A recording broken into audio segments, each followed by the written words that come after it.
Tēnā koutou katoa, welcome back into Sky Rugby Club, the digital version. Well, the band is all back together. Joey Wheeler, Israel Dagg, looking smiley, looking very happy. How are you two? Good. Very well down in the deep south, sun shining. Don't have COVID like up in Christchurch, so we're still happy. What did you do, Izzy?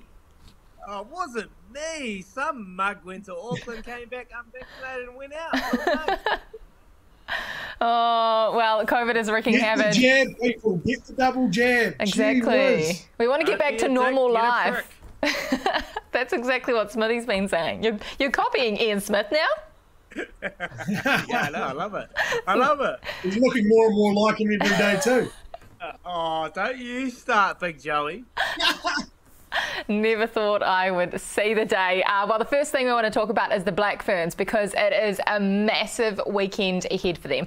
They play their 100th Test match. They play England on Monday, New Zealand time, Monday morning. So set the alarm clocks because you want to be up. But this is big. Our girls haven't played in 2 years.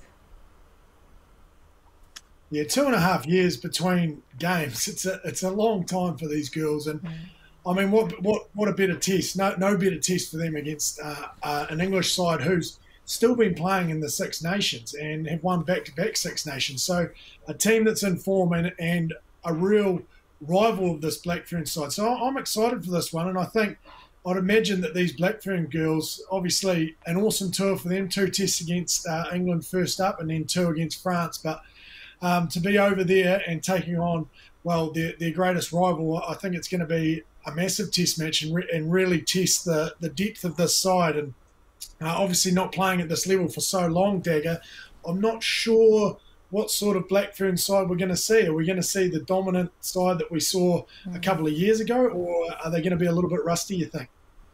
Look, we've got to be honest, 2.5 years out of the game, playing test match footy. They've had 2 build-up matches against England under-20 side. They absolutely annihilated in 30-minute halves. And then they played against the Welsh side as well. And so they would have got a little bit out of that.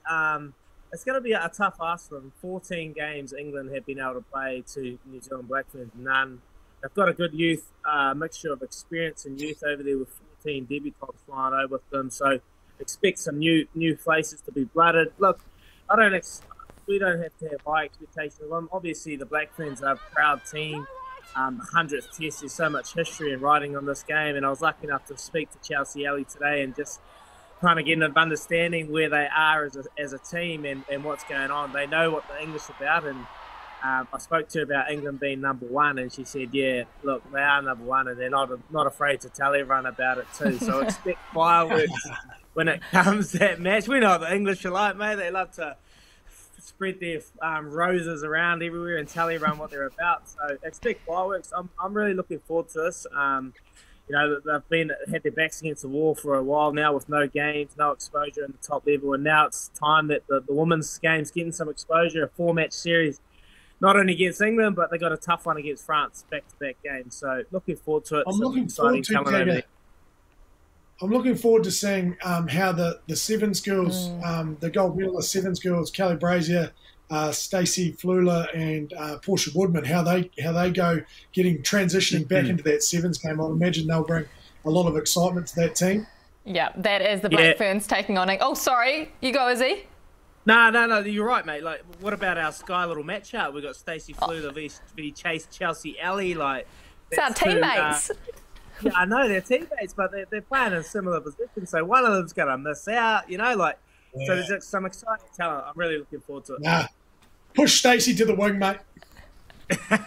We want both of them on the paddock at the same time. Who do you leave out? Hey, Wickler, Portia Woodman, who we can't leave, you know? There's some exciting talent. Yeah. It's going to be good. It is going to be good. The Black Ferns taking on England in the 100th Test match Monday morning. Sky has you covered. Also this weekend, the All Blacks taking on Wales at Principality Stadium in Cardiff. Sold out, 74,000 fans will be there. A couple of people that definitely won't be playing though. Willis Halo from Wales. He has come down with COVID, which is such a shame for his friends and his family. Of course, New Zealand born and so badly wanted to play against the All Blacks. And another is our All Blacks captain, Sam Cane, who's I think done a very noble and big thing and come out and said he's not quite test ready and he's taken himself out of the next 2 tests. Yeah, amazing, isn't it, that he's made that statement? I found it. I don't know. I found it interesting, and I'm interested in your perspective on this, Dagger, because you've been in that environment, or you were in that environment for a long time. And for me, I would have thought it would have been more beneficial for Sam Cane to maybe stay in New Zealand for those couple of weeks prior to maybe heading over to Europe later and getting a few more games of NPC under his belt and that game time. So he is a bit more conditioned to, I don't know, higher level footy rather than going and playing maybe a USA coming off the bench. Wouldn't it be better for him to get sort of 80 minutes week in, week out and then join the side in Europe later on in the tournament? Or is that All Blacks environment just that much better than playing NPC and getting 80 minutes every week? Yeah, it's a tough one. I never thought I'd see our All Blacks captain like he is a captain if he was fully fit. He was our leader. He is our inspirational leader, the guy we go to when we need courage and our backs against the wall. It is interesting seeing him saying he's not ready, but I love the honesty from himself. You know, he's not fully up for it, and he's put the All Blacks jersey, the All Blacks team first before his own kind of ego. So he's put his ego to the side and said, look, I'm not ready. So I love his honesty on the other side. And you are right, Joe. It would have been great to see him back here in New Zealand playing for Bay. I'm pretty sure they'd be really happy to have him at the moment, getting that game time. But in saying that, I think if he's definitely not going to play this week, I think Italy will be the perfect opportunity for him to not only get contact, but get some confidence in his game too. No disrespect to Italy, but they are probably the lesser side of this tour, so we're going to see some young talented like Josh Lord, Sammy Cane going to get some great game time. So for him, I feel like getting that physical contact, like Joe, you know, like we can train, we can hit each other in training at about 50-60%, but nothing ever matches a physical full noise contact game when you know everyone's coming at you 100 mile an hour. Nothing can prepare you for that. So game time is key, and I think Italy will be his opportunity to get that. Did we miss a trick there by taking him to the US and playing him for 20 minutes off the bench, where he could have played last week in NPC, this week in NPC, then joined the team before the Italy match, and he would have had 3 really good competitive games of NPC footy and got potentially 160 minutes under his belt or even more before joining the team. And I use like Liam Coltman as an example. I remember in 2019 went to the World Cup as the third hooker. He didn't actually play hardly at all during the Rugby Championship, went over to the World Cup, hardly played at all over there. And then the next year in 2020, he was the second best hooker at the Highlanders, just purely probably because he just didn't get the game time in that All Black environment. He just trained for probably a good 6 to 8 months straight. Yeah, no, I think, yeah, you are right, and I would have loved to seen him probably start against USA and get that game time, and then potentially this could have been a viable option, but he probably wouldn't. He probably didn't get the hit out because, let's be honest, that was a game of touch. So he probably didn't get the kind of game that he was hoping for. Right, COVID at the moment, there could be difficult situations with travelling. It probably wasn't a viable option. Who knows? This COVID world, Russell Coates has come out. Don't get me started. Oh, you keep saying your one-liner about getting jabbed, Izzy. Keep spreading that message. There's been a lot of talk this week about some of the big selections ahead for coach Ian Foster. One of those has been at 10, but Beauden Barrett, Izzy, your great mate, he's sitting on 99 matches. This will be his 100th. I know. It's snuck up, hasn't it? You kind of think last week was his 98th, and then last week was his 99th, and this week's his 100th. Hasn't been spoken about at all. No. And that has to come down because they're probably having selection issues, you know, like who do you start? Bodie's obviously playing his 100th test, huge milestone. I can't see anyone else starting at 10, like Ian Foster, knowing the kind of respect they have for players that have been in the jersey, giving him the opportunity to start his 100th game against Wales. I can picture that happening, but then funnier things have happened.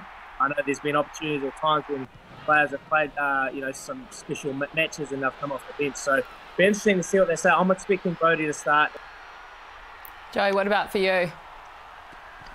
Yeah, I agree with Izzy. I think for his 100th test, they like to recognise that milestone. And here's a guy who I think this year, when Richie Mo'unga's been away for the birth of his second child, really stamped his mark on that 10 jersey again. So I expect him to start in the 10 jersey. The conundrum for Ian Foster and his selection and his other selectors is actually in the 15 jersey, Kirst, where I don't know who they're going to play there, because I think, you think of the form of Beauden Barrett, but you also think Damian McKenzie last week was absolutely outstanding. Throw Will Jordan in the mix, and then I just don't know who they're going to go with in that 15 jersey. Dagger, would you go Beauden Barrett for this test to carry on his fine form? Yeah, I'd go Geordie. I'd definitely go Beauden Barrett at the back. I think his progress, his leadership throughout that rugby championship, I think it went to another level. The way he led that back three, it wasn't really helped with the players around him. I thought there was a lot of changes on the wings, so he wasn't able to build that cohesion and that connection on the wings. So he definitely, for me, has to be at fullback. I think he's going to be getting over in Europe. You're going to get a lot of high ball barrages. You're going to get big players that are on the edges. So it's going to be a really physical game. So for me, Geordie has to be at the back. It's the wings, Joey. I feel like you need Will Jordan there somewhere, because his ability just to score tries, and we need wingers that can score a dot. And his ability to pop up anywhere in any certain situation. When someone makes a break, he's always there on the outside. So he can anticipate a game. He can read a game perfectly. So for me, he has to be there on the right wing, whether it's right wing. And for me, it's the left wing. I don't know. Sevi Reece, Rieko Ioane, who's going to play the midfield? David Havili. So the left wing is the one for me, mate. Who would you have on the left? Yeah, I'd go Rieko, and I love the pairing of David Havili and Anton Leonard-Brown in the midfield, mate. David Havili for me is a no-brainer. He's our guy now through to the next World Cup in that 12 jersey. Just so solid, does everything so right. And I think it's the same with ALB. I still think he's trying to find how he fits in at 13, and I think we need to give him time to settle. We need that combination of ALB and David Havili. We need to give it time to grow, because I believe they're the two best pairing. And I think with Rico's ability to fit in there late in the piece and pop up, I think that for me is who I'd go with. David Havili, Anton Leonard-Brown, Rieko on the left, and Will Jordan, I agree with you, on the right. Just a freak athlete, anticipation galore, and can create something out of nothing.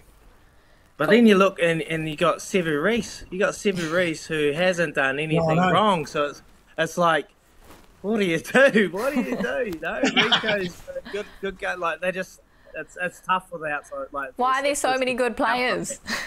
Oh, no, I know. And then you feel for George Bridge. He had an opportunity. It's like, oh, come on. It's just so hard for them at the moment. Yeah, it is so hard, but amazing for New Zealand rugby at the moment with the riches we have. Hey, cast your mind back a couple of weeks ago. We were talking about this global rugby 12s competition that was mooted for the end of next year. It was going to be like the IPL of rugby, the glitz, the glamour, the money, everything. Well, you know what? It's been given the big no deal. It is no longer happening, Izzy. That was quick. Oh, yeah, it's tough. It's been a fascinating day. Today it just come out that World Rugby has gone to their major stakeholders and they haven't been convinced, or they're not convinced enough to pursue it.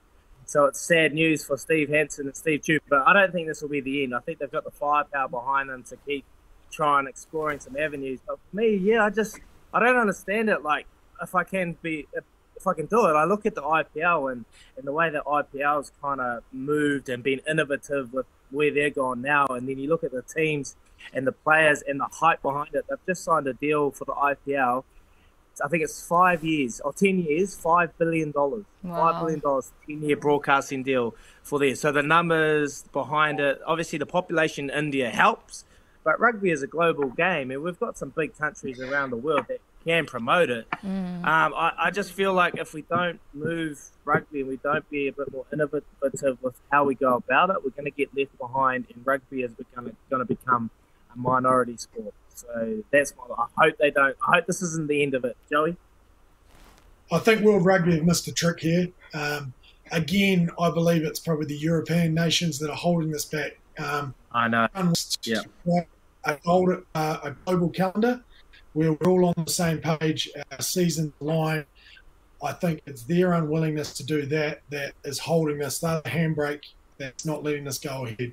I think it'll be a great initiative for the game. You're right, Izzy. We need to find new ways of, I suppose, growing the sport, getting more eyeballs on the sport, more exciting ways of doing that. And with the firepower that this competition has behind it in terms of the personnel, I mean, it'll be a great watch. I see Rito put his hand up to coach, which is interesting. That is a bit of a play on the IPL, isn't it? Of course he did. Ex-players jumping straight into the coaching ranks for these whole teams. I think of your good mate, Baz McCullum, Stephen Fleming, they go over 6 weeks pocket a healthy wage, so should we say. But Rito stayed on there, and good on him too. But the thing about Rito's team that I did not like is that there were just far too many Crusaders.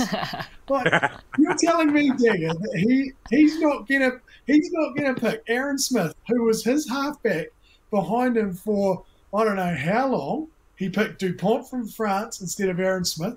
He picked Sam Whitelock instead of Brodie Retallick. You're having a laugh. Oh yeah, it's a game plan, 12s. You've never played it, so you don't understand the game plan they're trying to do, mate. It's all about here. He's thinking, he's like, I've got a game of chess here. Do I want a brute, bloody bully and Brodie Retallick, or do I want someone that's going to talk to the ref nicely and not give away penalties? I'll go second one. So smart, Joey. Brilliant. The next thing, you two will try and have yourself a coaching gig with a World 12s team if it does end up eventuating. Thank you. Yeah? Available. Of course you are. And the whole team will be picked from Highlanders. S&C. I'm S&C.